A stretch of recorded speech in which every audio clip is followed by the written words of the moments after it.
नमस्कार, शुभ सकाळ. सुंदर अशा दिवसाच्या सुंदर अशा शुभेच्छा. मी प्राजक्ता आपल्या एका नवीन ब्लॉगमध्ये तुमच्या सगळ्यांचं खूप मनापासून स्वागत करते. तर सकाळी ऑफिसला जाताना ना मी चण्याची डाळ भिजत घालून गेली, कारण संध्याकाळी भाजी करायची होती त्याच्यासाठी. आणि काल रात्री ना मी मोड आणायला मूग ठेवलेले, म्हणजे भिजत घातलेले. तर त्यातलं पाणी सकाळी काढून ठेवलेलं, म्हणजे म्हटलं कितपत मोड येतात ते बघूया. तर ते सर्वात आधी बघून घेतलं.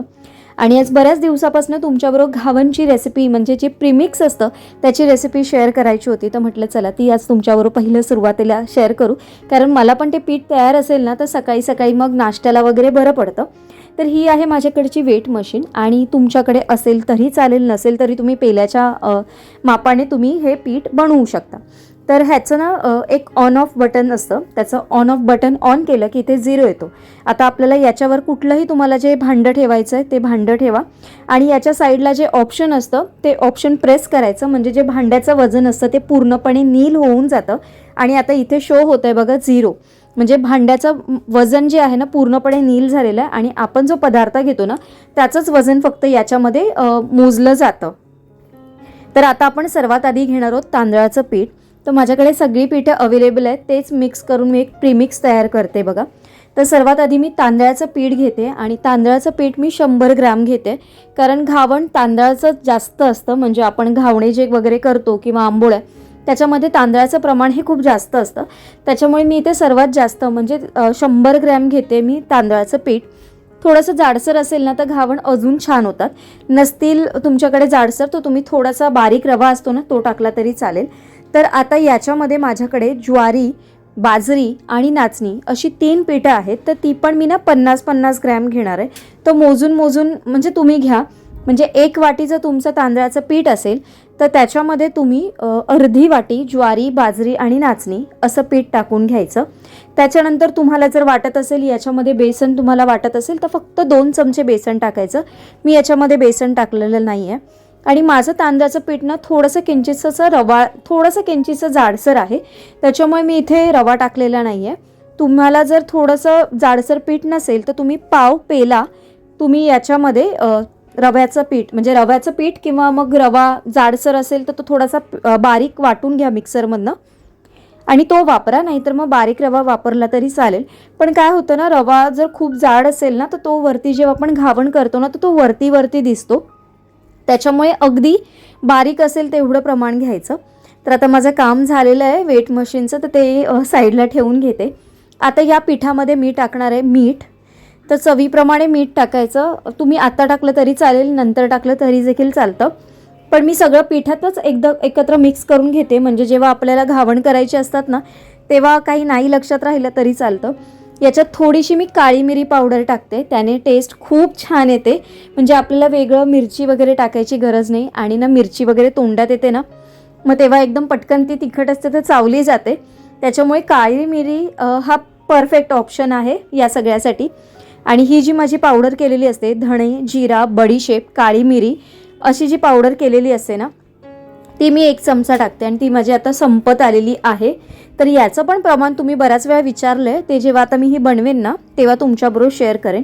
तर हे सगळं मिक्स करून घ्यायचं, आणि याच्यामध्ये तुम्हाला तुमच्या आवडीनुसार जे कुठलंही पिठं तुम्ही वापरू शकता, असं नाही.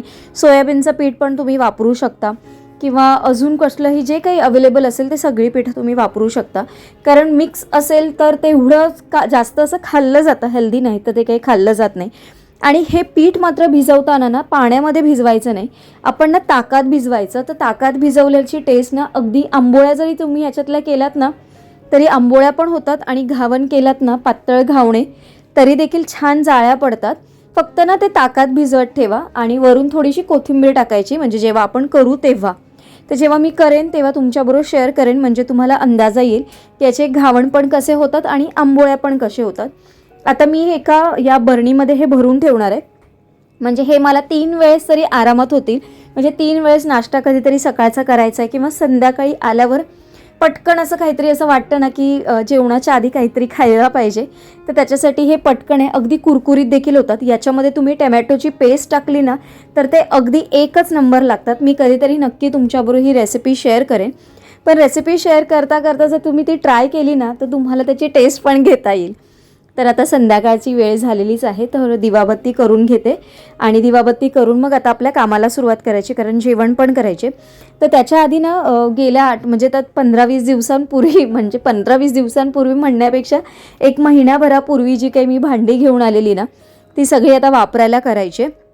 सगळ्या आधी या पॅकेटमधनं काढून घेते, त्याच्यानंतर ना याच्यावरचे सगळे लेबल मला काढायचे. तर पहिलं मी बघणार आहे की याचे लेबल काय काय निघत आहेत ते, आणि लेबल जर चिटकलेले असतील तर मग जसं तुम्ही गेल्या वेळेस मला सांगितलेलं की गरम करायचं आणि मग थोडंसं भांडं गरम करायचं, स्टिकर्स आपोआप निघतात.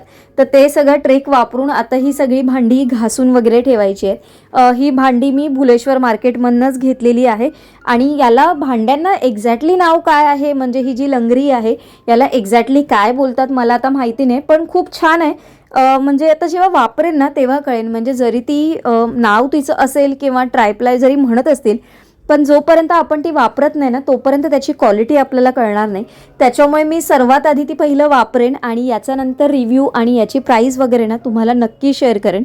या शॉपचा ना ॲड्रेस मला तुम्हाला देता येत नाही आहे, कारण तिथे त्यांच्याकडे शूट करणंच म्हणजे त्यांनी नाहीच मला सांगितलेलं. त्यांनी सांगितलं तुम्ही व्हिडिओमधनं कितीही सांगा, पण तुम्ही असं काही म्हणजे शूट करू नका. पण मी जे काही शॉर्ट व्हिडिओसाठी ज्या क्लिप घेतलेल्या ना त्या त्यांच्या नकळतच घेतलेल्या आणि त्या मी थोड्याशा क्लिप शेअर केलेल्या. तर याचं ना दीनबंधू या नावाने त्यांचं शॉप आहे आणि खूप फेमस आहे. दीनबंधू जर तुम्ही बघायला गेलात ना स्टीलमध्ये, तर खूप बऱ्याचशा म्हणजे त्यांच्याकडनं बऱ्याचशा डिस्ट्रीब्युटर्सकडे तो माल पोचवला जातो आणि त्यांची क्वालिटी ना खरंच खूप छान आहे. म्हणजे मी बऱ्याचशा छोट्या गोष्टी त्यांच्याकडनं घेतल्यात. म्हणजे वर्षातनं एकदा माझं त्यांच्याकडे जाणं होतं, पण एवढ्या सगळ्या गोष्टी मी घेऊन येते ना तिथून. आणि यावेळेस थोडीशी अशा गोष्टी घेतल्या की आपल्या ज्या किचनमध्ये यूज होतील आणि मला तर डेलीला लागतात. आणि तुम्हाला माहिती आहे माझ्याकडे खूप जास्त भांडी मी ठेवलेली नाही आहेत, अगदी मोजकीच भांडी आहेत आणि जेवढी पाहिजे तेवढीच मी ठेवलेली आहेत. तर असं काहीतरी एक माझ्याकडे पहिली मी ॲल्युमिनियमची म्हणजे अशी कढई वापरत होती. कढई म्हणण्यापेक्षा अशी जी ही लंगरी टाईप वापरायची मी. मग ती ॲल्युमिनियमची होती, तर मी आता ती वापरणं बंद केलं आहे. मग त्याच्यासाठी म्हणून मग म्हटलं चला ही छान आहे आणि खूप जास्त पण भाजी नाही राहणार आणि खूप कमी पण नाही, अशी भाजी त्याच्यात परफेक्ट होईल सकाळी टिफिनसाठी वगैरे. आणि जर काही ग्रेव्हीवाली वगैरे भाजी करायची असेल ना तिथे ती पण खूप छान होईल, म्हणून मग या गोष्टी घेतल्या. तर आता सगळ्यांचे स्टिकर्स काहींचे निघत आहेत, काहींचे निघत नाही आहेत, तर ते सगळे काढून घेते आणि मग ना याला छान असं घासायचं. म्हणजे माझी सवय आहे, मी पहिलं आता घासणार आणि त्याच्यानंतर मग आता जसं ही लंगरी आहे याच्यामध्ये पाणी ओतून मग ते पाणी बॉईल करून घेईन मी 1-2दा. म्हणजे ते मला असं वाटतं की म्हणजे काही त्याच्यामध्ये सोप वगैरे असेल किंवा अजून काही, कधी काय असतं त्याला कोटिंग असते, पावडर असतं, मग ते पाण्यामध्ये गरम होईल आणि मग ते निघून जाईल. म्हणून मग मी ते नेहमी पाण्यात, म्हणजे कुठलाही टोप असो भांडं असो ना, ते पाण्याने म्हणजे पाण्यामध्ये पाणी ओतून ते बॉईल करून ठेवते. म्हणजे ते क्लीन होऊन जातं माझ्याकडनं, डबल क्लिनिंग असं, म्हणजे जरी भांडी घासलेली असली तरी. आणि ज्या प्लेट्स होत्या ना छोट्या देवासाठी आणलेल्या, त्यातल्या 2 मी वापरायला करणार आहे माझ्यासाठी आणि 2 आहेत ना त्या मी देवपूजेच्या साहित्यामध्ये वेगळ्या ठेवून देणार आहे. या वापरायला करणार म्हणजे कधीतरी काय होतं ना, शॉर्ट व्हिडिओचं काही शूट वगैरे असेल ना, तर मसाले वगैरे असे छान दिसतील त्याच्यामध्ये त्या छोट्याशा प्लेटमध्ये, म्हणून मग मी त्यावरती ठेवल्या आणि बाकीच्या 2 आहेत ना त्या तशाच ठेवून दिल्या. आज संध्याकाळी ना एकच रस्सा भाजी मला करायची आणि आता हिवाळा थोडा संपतोय आणि गरमी जाणवायला सुरुवात झालेली आहे. माझ्या किचनमध्ये बऱ्याच वेळा असं होतं ना की वारा तर खूप आहे, पण मी ना विंडो खूप जास्त उघडी ठेवू शकत नाही गॅस चालू असताना. तर त्याच्यामुळे ना मला पण आता असं होतं आहे ना की अरे किचनमधलं काम कधी एकदा संपतं. कारण बऱ्याच वेळा काय होतं, व्हिडिओ शूट असल्यामुळे ना माझ्याकडे प्रकाशसाठी 3 लाईट्स मी लावते, म्हणजे 3 लाईट्सचा मी यूज करते आणि त्याच्यामुळे ना गरमी खूप जास्त कधी वाटते. आणि आता होळी पण एकदा काही झाली की मग काय गरमी सुरुवातच झाली. तर असो, त्याचं सोल्युशन काहीतरी मी विचार करते, येणाऱ्या व्लॉगमधनं शेअर करेन तुमच्याबरोबर नक्की. मी चण्याची जी डाळ असते ना ती दुधीच्या भाजीमध्ये वापरणार आहे, तर त्याने ती भाजी खूप छान लागते. आणि ना त्याचबरोबर ना फ्लॉवरची भाजी पण चण्याची डाळ वापरून ना खूप छान लागते. तुम्ही ट्राय केली नसेल तर नक्की ट्राय करा. माझी मैत्रीण ना याच्यामध्ये मुगाची डाळ घालून करते दुधीची भाजी, ती पण खूप छान होते. पण मला सवय झाली आहे की चण्याची डाळ वापरून भाजी करायची, त्याच्यामुळे मी बऱ्याच वेळा चण्याची डाळ वापरूनच ती भाजी करते. आणि आत्ता कसं झालं आहे ना, की संध्याकाळचं ना मला असं वाटतं की काहीतरी एकच लाईट असं करावं आणि मग मी चपाती आणि ही दुधीची भाजी पण माझ्यासाठी खूप जास्त होणार आहे. या सॉसपॅनबद्दल ना मला बऱ्याच वेळा कमेंट येतात की ताई याची लिंक दे, तर याची लिंक माझ्याकडे अवेलेबल नाही आहे कारण मी हा ऑफलाईन घेतलेला हे सॉसपॅन आहे. जर मिळता जुळता कुठला प्रोडक्ट जर मला अवेलेबल झाला तर मी त्याची लिंक नक्की शेअर करेन, पण हा ऑफलाईन घेतल्यामुळे मला असं वाटत नाही की जसाच तसा असा सेम असा मिळेल असा. तर आता ना आपण करणार आहोत चिक्की. तर मी बरेच दिवस विचार करत होती की ही जी डाळींची चिक्की असते ना ती मला खूप जास्त आवडते. तर माझ्याकडे या डाळी आणून ठेवलेल्या होत्या आणि ऑलरेडी याला आणून पण 1.5-2 महिने झालेले. तर मी म्हटलं चला ते आता थोडेसे वेस्ट होण्यापेक्षा आपण छानपैकी याची चिक्की करू. तर मी ते वजनाने घेते. ऑलमोस्ट 100 ग्रॅमचंच पॅकेट होतं. तर मी त्यातले थोड्याशा ठेवल्या आहेत आणि थोड्याशा मी आता चिक्की करण्यासाठी यूज करणार आहे. आता वेट मशीन आहे म्हणून मी मोजून घेते, नाहीतर मी पण पहिलं अंदाजानेच घ्यायचं. तर जेवढं गूळ आहे म्हणजे जेवढी आपली डाळ होती तेवढंच मी गूळ घेतलेलं आहे. थोडंसं कमी गूळ असेल तरी चालेल, पण खूप जास्त झालं ना तर मग अगदी खूप जास्त असा पाक होऊन जातो. त्याच्यासाठी जेवढं तुमचं जे काही म्हणजे जर ते तिळाची करा किंवा मग शेंगदाण्याची करा, जेवढं तुमचं शेंगदाणे किंवा तीळ असतात तेवढंच चिक्कीचं गूळ घ्यायचं. आणि चिक्कीचा गूळ असेल ना तर पाक व्हायला काही अजिबात जास्त वेळ लागत नाही, तो पटकन तयार होतो. तर इथे मी एक नॉनस्टिकचा पॅन घेतलेला आहे. त्याच्यामध्ये हे जे गूळ होतं ते बारीक, खूप जास्त बारीक पण नाही मी केलेलं आहे, रफली असं चॉप करून घेतलं. त्याच्यामध्ये आता थोडंसं किंचितचं पाणी टाकते आणि ते छान वितळवून घेणार आहे. या ज्या डाळी आहेत ना त्या थोड्याशा मी गरम करून घेणार, म्हणजे त्या थोड्याशा कुरकुरीत होतील, अगदी नरम नरम राहणार नाहीत. एका भांड्याला म्हणजे ज्या प्लेटमध्ये आपल्याला पसरवायचं त्या भांड्याला थोडंसं मी तुपाचा हात लावते. तेल लावलं तरी चालेल किंवा तुमच्याकडे बटर पेपर असेल तर बटर पेपर वापरला तरी देखील चालेल, पण खूप जास्त क्वांटिटी नव्हती त्याच्यामुळे मी म्हटलं बटर पेपर कशाला वेस्ट करू, म्हणून म्हटलं चला आपण जे आपण ताट घेतलेलं आहे त्याला छानपैकी तूप लावू. इथे तुम्ही बघू शकता गूळ पूर्णपणे वितळला आहे आणि आपला पाक मस्त असा तयार झालेला आहे. चिक्कीचा गूळ असला ना की पाक कसा म्हणजे कधी होतो किंवा काय याचं टेन्शन अजिबात नसतं. तर इथे पाक माझा तयार झालेला आहे. आता गॅस मी बंद करून घेणार आहे आणि आपण जी डाळ होती ती छानपैकी थोडीशी गरम करून घेतलेली, म्हणजे थोडीशी कुरकुरीत व्हायला पाहिजे, म्हणजे अगदी नरम नसला पाहिजे, नाही तर खाताना थोडंसं नरम नरम लागतं. पाक जरी कडक असेल तरी त्यात थोडासा त्याचा सॉफ्टनेस असतो, तो थोडी कडक असेल तर खाताना खूप छान लागते. तर हे सगळं मिक्स करून घेतलं आणि आपण जे तूप लावलेलं जे ताट होतं ना त्याच्यावर हे टाकून छान व्यवस्थित परतवून घ्यायचं, म्हणजे पसरवून घ्यायचं आणि एक 10 मिनटं थंड करायला ठेवलं. 10 मिनटं थंड झालं की मग त्याच्या वड्या पाडायच्या आणि मग आपण पाहिजे तसं थोडा पूर्णपणे थंड झालं की मग खाऊ शकता. संध्याकाळच्या स्नॅक्ससाठी किंवा ट्रेनमधनं येता जाता थोडं थोडं काहीतरी खायला लागत असतं, त्याच्यासाठी हा माझा खाऊ असतो. आणि हा असा एकदा करून ठेवला कारण काय एका वेळेस काय एवढं जास्त होत नाही खाणं. आणि याच्या पण चिक्कीच्या तुकडे जर बघाल ना तर भरपूर होतील, खूप म्हणजे अगदी कमी असे 5-6 होणार नाही, भरपूर होतील आणि ते आपल्याला बरेच दिवस देखील चालतील. एका वेळेस एक खाल्ला ना, गोड असल्यामुळे काही खूप जास्त खाणं होत नाही, पण थोडा जरी एक जरी खाल्ला ना तरी खूप छान वाटतं. तर तुम्हाला जर अशी काही चिक्कीची रेसिपी ट्राय करायची असेल तर नक्की कमेंट, म्हणजे करायची असेल तर नक्की करा आणि मला कमेंट करून सांगा. आणि एखादी अशीच कुठली रेसिपी जर बघायची असेल तर मला ते देखील नक्की कमेंट करून सांगा. येणाऱ्या व्लॉगमधनं ती नक्की शेअर करण्याचा प्रयत्न करेन. आता ही ऑलमोस्ट मी हाताने पण नाही केलं बघा, स्पूननेच फक्त सगळीकडे पसरवून घेतलेली आणि ही तयार झालेली आहे. आणि ही आपण पसरवतात ना ती ऑलरेडी थंड होऊन जाते, त्याला जास्त वेळ देखील लागत नाही. कामं तर होतच राहतात. आता भाजी तर माझी झाली आहे, आता फक्त चपातीचं पीठ पण मी मळलेलं आहे, चिक्की पण थंड होते. तोपर्यंत ना माझ्या म्हणजे जे काही स्किन केअर म्हणा किंवा हेअर केअरमध्ये ना 2 गोष्टी मी काही चेंज केल्यात आणि जवळपास 1-1.5 महिना झाला आणि त्या चेंजेस केल्यात आणि त्याचा मला खूप चांगला रिझल्ट मिळाला आहे. कारण माझी स्किन जर तुम्ही म्हणाल ना तर ऑइली आहे, खूप सेन्सिटिव्ह आहे. तर त्याच्यामुळे ना कुठलेही नवीन प्रोडक्ट्स जर मला स्किनला काही अप्लाय करायचे असतील ना तर मी 10 वेळा विचार करते, म्हणजे फार क्वचित मी असे आहे की प्रोडक्ट चेंज करते. तर ना एक 1.5-2 महिन्यापासून माझं हे म्हणजे थोडेसे जे काही चेंजेस केले त्यातले ना 2 प्रोडक्ट्स आहेत ते मी तुम्हाला शेअर करते. जर तुमची स्किन ऑइली असेल, सेन्सिटिव्ह असेल किंवा खूप असं तुम्हाला वाटत असेल की खूप जास्त आपल्या चेहऱ्यावर एक्सपेरिमेंट करायला नको, आपण एक सॉफ्ट असं काहीतरी चेहऱ्यासाठी पाहिजे असेल फेस वॉशमध्ये, तर हा सिम्पलचा फेस वॉश आहे. तर हा नावाप्रमाणेच सिम्पल आहे आणि खरंच याच्यावर तर लिहिलेलं आहे ऑल स्किन टाईपला हा यूज होईल, म्हणजे कोणालाही हा सूट होतो.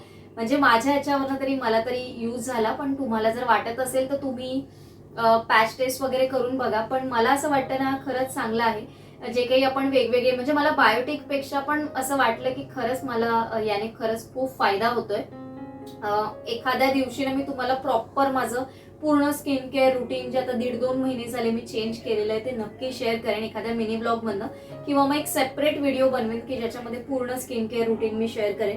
पण जर तुम्हाला घ्यायचं असेल तर नक्की घ्या. हा 150 ml आहे. याची कॉस्ट आय थिंक 400 रुपये, पण मी हा ऑफरमध्ये काहीतरी 250 रुपयाला वगैरे घेतलेला.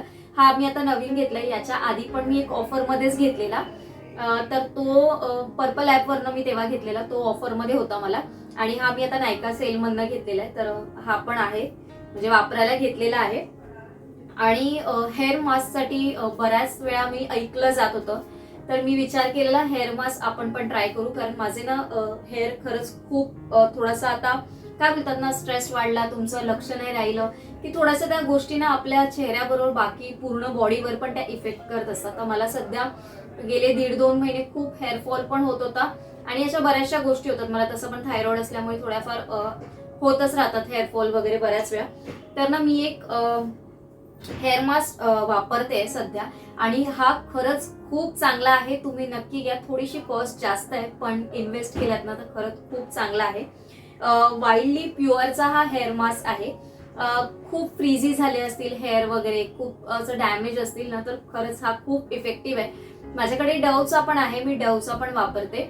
पण डवपेक्षा पण जास्त मला हा खूप आवडला. म्हणजे बेस्ट प्रोडक्ट आहे हा. जर तुम्ही हेअर मास्क शोधत असाल ना तर खूप चांगला आहे. तुम्ही एकदा नक्की ट्राय करून बघा. कॉस्ट थोडीशी जास्त आहे, म्हणजे ऍक्च्युली 700 पर्यंत याची ही जी बॉटल आहे ती 700 पर्यंत, पण भरपूर मोठी बॉटल आहे. तुम्हाला आरामात जाईल 2 महिने. म्हणजे असं काय आपण काही सारखं रोज रोज लावत नाही. हे फक्त एक आहे ना की डवचं वगैरे कसं असतं की आफ्टर वॉश तुम्ही केसांना लावायचं, मग परत वॉश करता केस वगैरे. तर याचं आहे ना लावायच्या म्हणजे केस वॉश करायच्या आधी फक्त खाली म्हणजे खाली स्काल्पला लावायचं नाही. तुम्ही फक्त इथे इथे लावून घ्यायचं आणि एक 20-25 मिनिटं ठेवायचं आणि मग नंतर जसे आपण नॉर्मल केस वॉश करतो ना तसे वॉश करायचे. तर खरंच हे खूप चांगलं आहे. हे पण मी एखाद दिवशी ना नक्की तुमच्याबरोबर शेअर करेन. याचा म्हणजे जेव्हा मी वापरेन ना तेव्हा नक्की एखाद्या मिनी ब्लॉग मधनं मी शेअर करेन. पण हे खरंच खूप मस्त प्रोडक्ट आहे. जर हेअरसाठी तुम्ही काही हेअर मास्क वगैरे शोधत असाल ना तर बेस्ट प्रोडक्ट आहे. तर चला, आजचा व्हिडिओ ना मी इथेच एंड करते. आजचा व्हिडिओ तुम्हाला कसा वाटला मला नक्की कमेंट करून सांगा. येणाऱ्या ब्लॉगसाठी काही सजेशन असेल ते देखील मला नक्की सांगा. छान छान अशा कमेंट करा, कारण तुमच्या प्रत्येक कमेंटने माझी नवीन एनर्जी म्हणजे खूप अशी एनर्जी मला मिळत असते की मी दुसऱ्या दिवशीसाठी छान छान ब्लॉग शेअर करेन. ब्लॉग डेली रुटीनमध्ये परत परत म्हणजे जसं जमतंय तसं कंटिन्यू करण्याचा प्रयत्न करतेच आहे मी. तुमचा सपोर्ट, तुमचं प्रेम, तुमचा आशीर्वाद असंच सोबत राहू दे. ज्यांनी कोणी अजून आपल्या चॅनलला सबस्क्राईब केलं नसेल तर सबस्क्राईब करा. व्हिडिओ आवडत असतील तर लाईक करा, फॅमिली आणि फ्रेंड्स बरोबर शेअर करा. चला, उद्या एका छानशा ब्लॉग मध्ये भेटते. आजचा ब्लॉग इथेच एंड करते. सर्वांना Shri Swami Samarth. Bye bye and take care.